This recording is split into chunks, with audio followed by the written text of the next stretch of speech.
আসসালামু আলাইকুম everyone, welcome to back to my channel. আশা করি সবাই ভালো আছেন, আমরাও ভালো আছি। এখন থেকে ভিডিওটা শুরু করছি সকাল 10টা বাজে। আমি এখন পেঁয়াজ নিলাম, আমার আগের পেঁয়াজগুলো কাটা ছিল, ওগুলো শেষ হয়ে গেছে।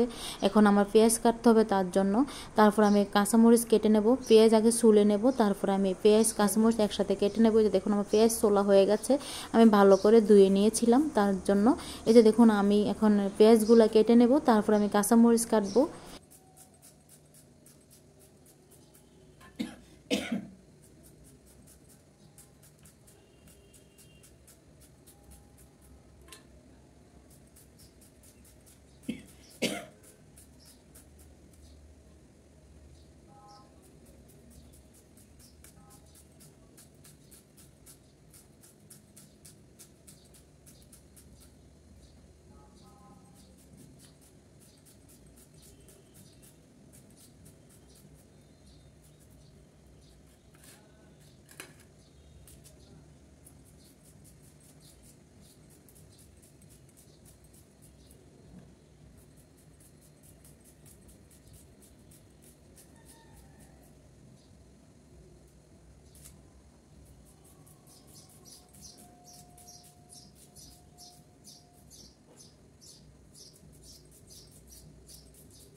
এই যে আমার এখন পেঁয়াজগুলো কাটা হয়ে গেছে, এখন আমি এগুলা রেখে দেব। এখন আমি কাঁচামরিচ কেটে নেবো। দেখুন আমি কাঁচামরিচ নিয়েছি বেশি করে, মানে আমি কাঁচামরিচটা ছুরি দিয়ে কাটছিলাম, দাও দিয়ে কাটিনি, তার জন্য এই দেখুন আমি কাঁচামরিচ বেশি করে কেটে নেব, যাতে 3-4 দিন যায় তার জন্য।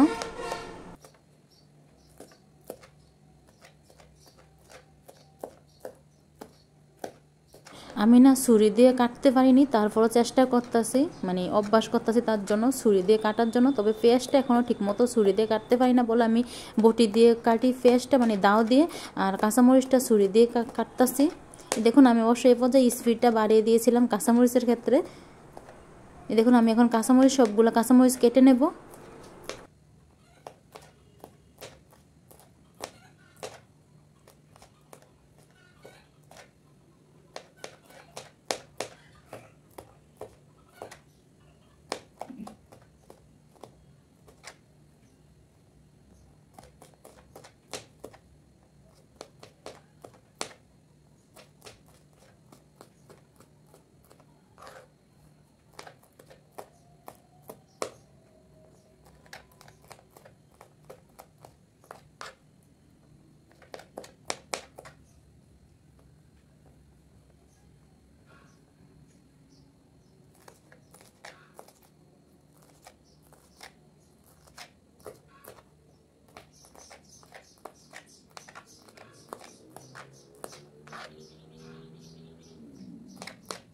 আমার এখন কাঁচামরিচগুলো কাটা হয়ে গেছে, এখন আমি একটা মেলামানের বাটিতে নিয়ে নেব।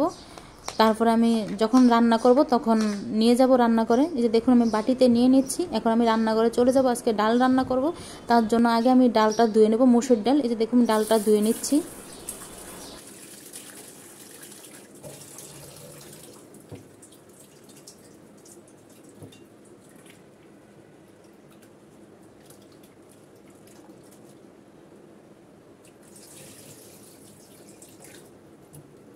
ডালটা আমি 3-4 বার পানি বদলে ধুয়ে নেব। তারপরে যে দুইটা বল আছে এই বলগুলো ধুয়ে নেব।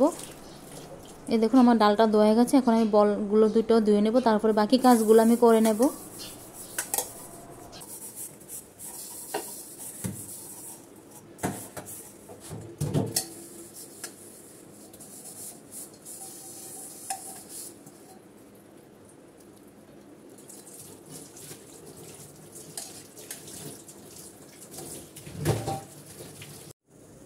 আমি এখন রান্না বসাবো। যে দেখুন আমি বেসিনের সাইডে দিয়ে ডাল বাটা, ছোলা বুট, কাঁচামরিচ আর মসুর ডাল ধুয়ে রেখেছি। আমি এই জায়গায় রেখে কাজ করি, একটু ঢাকনা দিয়ে রাখবো। তারপর আমি চুলাটা ধরিয়ে দিয়ে কড়াইটা বসিয়ে দেবো। এই যে আমি এখন চুলাটা ধরে দিয়েছি, এখন কড়াইটা বসিয়ে দিয়ে তেল দিয়ে দেবো। তবে আজকে আমি পোয়া মাছ ভাজবো, মানে আজকে পোয়া মাছ রান্না করবো টমেটো দিয়ে। এই যে দেখুন আমি পোয়া মাছগুলো ভেজে নিচ্ছি। তারপরে আমি এখন ডাইনিং রুমে যাচ্ছিলাম। আমি ফ্রিজ থেকে আদা রসুনের বক্স সাথে বাটারের বক্সটা নামিয়ে নেব। আজকে ছোলা বুট রান্না করব বাটার দিয়ে সাথে, তার জন্য এই যে দেখুন আমি আদা রসুনের বক্স আর বাটার নামিয়ে নিচ্ছি। নামিয়ে তারপর আমি বাকি কাজগুলো করে নেব। কাঁচামরিচের হাজিটা নর্মালে রাখতে মনে ছিল না, এখন বয়ে যাবার দিতে এসে দেখলাম যে কাঁচামরিচের হাজিটা রয়ে গেছে, ওইটা রাখবো পরে। এই যে দেখুন আমি এখন রান্নাঘরে চলে আসছি। আমার মাছগুলো ভাজা হয়ে গেছে, আমি এই পর্যায়ে উঠিয়ে নেব। এখন মাছ ভাজা তেলে আমি পেঁয়াজ দিয়ে দেব। পেঁয়াজটা ভেজে আমি একটু আদা রসুন বাটা দিয়েছিলাম, তো আমি অফ ক্যামেরায় দিয়েছি। দেখুন আমি পানি দিয়ে দিলাম। এবার আমি সমস্ত মশলাগুলো দিয়ে দিচ্ছি, হলুদ, মরিচ। এখন দেখুন আমার তরকারিটা বলক উঠে গেছে, আমি এই পর্যায়ে মাছগুলো দিয়ে নামিয়ে নেব। আমি কিন্তু আগেই বলেছি আজকে টমেটো দিয়ে পোয়া মাছ রান্না করছি, তার জন্য আমার তরকারিটা হয়ে গেছে। এখন আমি নামিয়ে নেব। এই দেখুন আমি আরেকটা কড়াই বসিয়ে দিচ্ছি, তেলও দিয়ে দিচ্ছি। এখন তেলটা গরম হয়ে গেছে, পেঁয়াজ দিয়ে দিলাম। এখন আমি এই পর্যায়ে ডালটা ভিজন করে নেব। দেখুন পেঁয়াজটা ভাজা হয়ে গেছে, এই পর্যায়ে ডাল দিয়ে দেবো। সাথে আমি আদা রসুন বাটা দেবো। তো মশলাগুলো একটু নিয়ে কাজ করতেছে, তার জন্য দেখুন আমি এখন আমি লবণ দিয়ে দিলাম প্রথমে। তারপর আমি এই যে আদা রসুনের বক্স নিলাম, আমি সাথে আদা রসুন বাটা দেবো।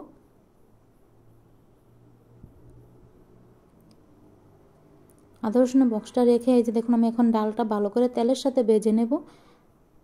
তারপর আমি সম্পূর্ণ গুঁড়া মশলাগুলো দিয়ে দেব।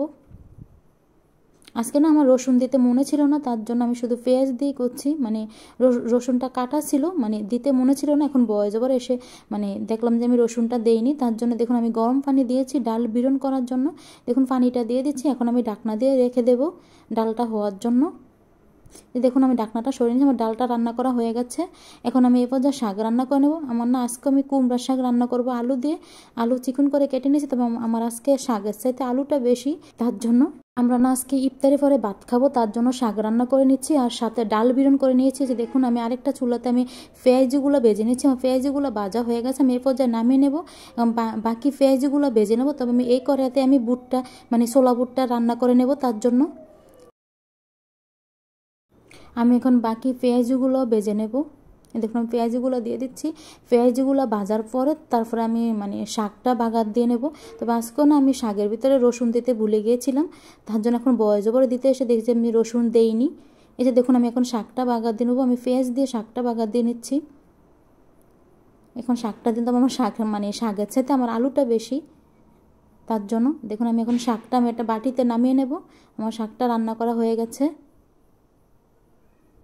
এই যে আমি এটা বাটিতে নিয়ে নিচ্ছি। এখন আমি ছোলা বুটটা তৈরি করুন। দেখুন আমি তেলের সাথে বাটার দিয়েছি। এই যে আমি এখন বাটারটা দিয়ে দিলাম। এখন আমি পেঁয়াজ কাঁচামরিচ দিয়ে দেব। এই যে আমি পেঁয়াজ দিয়ে দিচ্ছি, সাথে আমি কাঁচামরিচ দিতাম। আমি কিন্তু কাঁচামরিচ দিয়ে রান্না করি, আমি কোনো মরিচের গুঁড়া দেই না। এখন কাঁচামরিচ তার পেঁয়াজটা হালকা করে ভেজে নিয়ে তারপর আমি আদা রসুন বাটাটা দিয়ে দেব। এই যে দেখুন আমি আদা রসুন বাটা দিয়ে দিচ্ছি। মানে যে লবণের পট এগুলো একটু গরম হয়ে যায়, তার জন্য কাজ করে সরিয়ে নিতে হয়। এই যে দেখুন আমি এখন জিরার গুঁড়ি, ধনিয়ার গুঁড়ি দেব, সাথে আমি এখন হলুদ দেব।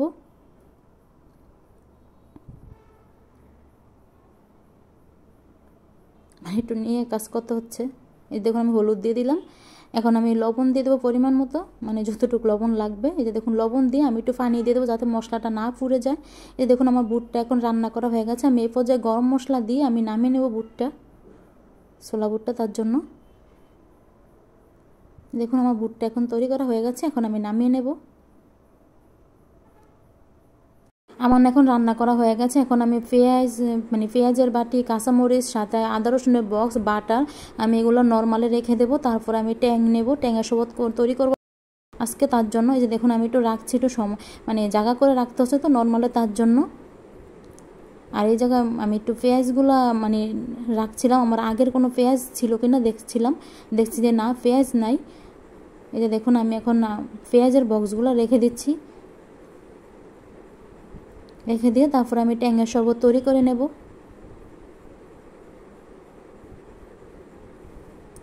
মানে ট্যাঙের শরবতটা যদি আগে তৈরি করে রাখি তাহলে দেখা মানে ট্যাঙের সাথে যে চিনিটা থাকে, চিনিটা গলে যাবে, তার জন্য দেখুন আমি ট্যাংটা নিয়ে নিচ্ছি। এখন আমি শরবতটা তৈরি করে নেব। এই যে আমি এখন ট্যাঙের শরবতটা তৈরি করে নিচ্ছি। তবে আমি না আজকে ক্যামেরার সামনে দাঁড়িয়ে পড়েছিলাম, মানে ক্যামেরাটা আমার দিকেই ছিল, তার জন্য আমি জগে যে ট্যাং দিচ্ছিলাম ওটা দেখা যাচ্ছে না। আমি বয়ে বলে দিলাম ট্যাঙের শরবতটা বানিয়ে নিয়েছি। এখন আমি ট্যাঙের পটটা রেখে দেবো, তার জন্য যে রেখে তারপরে বাকি কাজগুলো করে নেব আমি।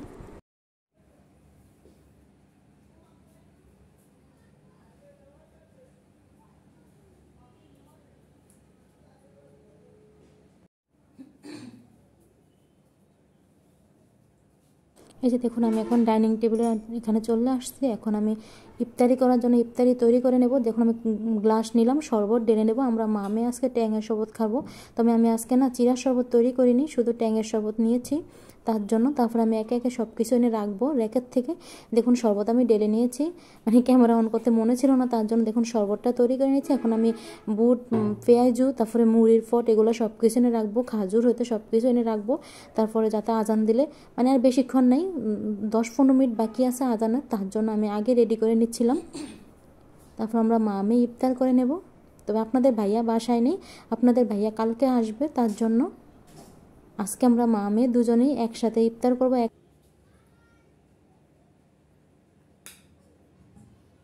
খাজুর লইতে